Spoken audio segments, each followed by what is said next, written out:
वायु प्रदूषण रे देशर बड़ बड़ सहर एपरिकी दिल्ली को टपी जाइछि बालेश्वर। तबे केवल बालेश्वर नुहे देशर 10टी सर्वाधिक वायु प्रदूषित सहर तालिकार गत बुधवार ओडिशार 7टी सहर रहिथिला। एक्यूआई 300 रु 400 मध्य रहिले ताहा अति निम्नमानर बोली धरा जाए। सही क्रम रे बालेश्वर एक्यूआई अपराह्न 4टा सुधा 332 रेकर्ड करा जाइछि, जहा बालेश्वरवासी चिंतार कारण पलटिछि।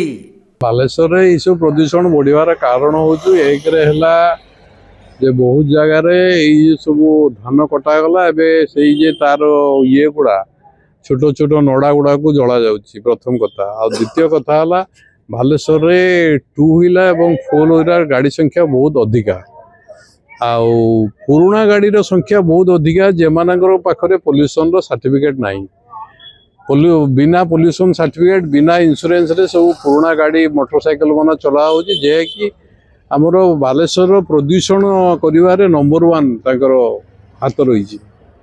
तेणु से गुड़ा को जदि बंद कर चेक कर गवर्नमेंट रो गोटे नुआ रूल आसी पोल्यूशन सर्टिफिकेट नदेने ये हम ना पेट्रोल देवे ना सेटा जदि कार्यकारी हुए बहुत माने मोटरसाइकिल आ ये सब बंद हो आपे आपे बंद हो गाड़ी आगे रेक्टिफाए हम।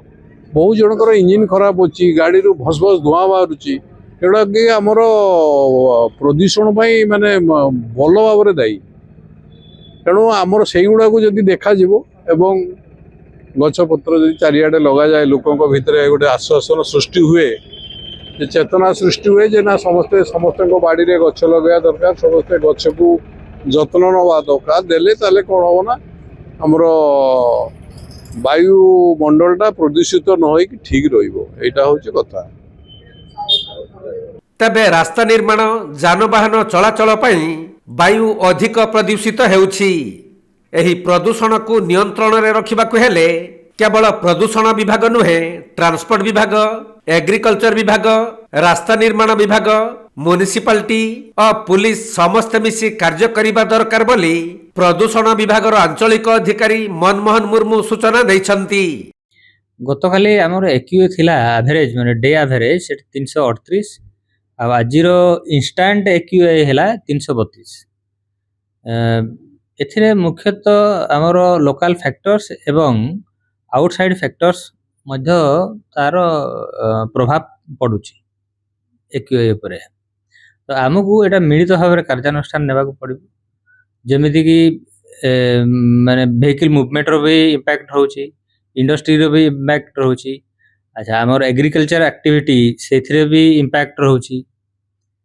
आ household solid fuel burning सेतरे भी इंपैक्ट होची। तेन करे हमर एटा माने कलेक्टिव एफर्ट नै कि काम कले आमे एक्यूएटा को विदिन स्टैंडर्ड भितर रख परिया।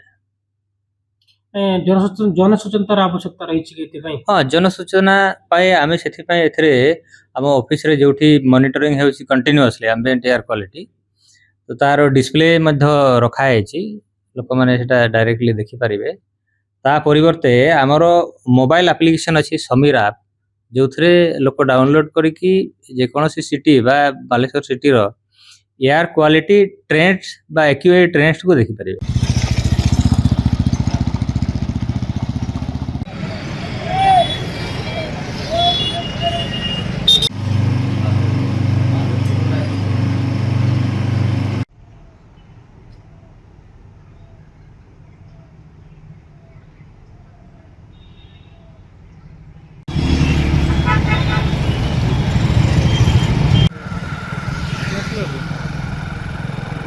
बालेश्वर प्रसेनजीत सेठी रिपोर्ट कोणार्क लाइव।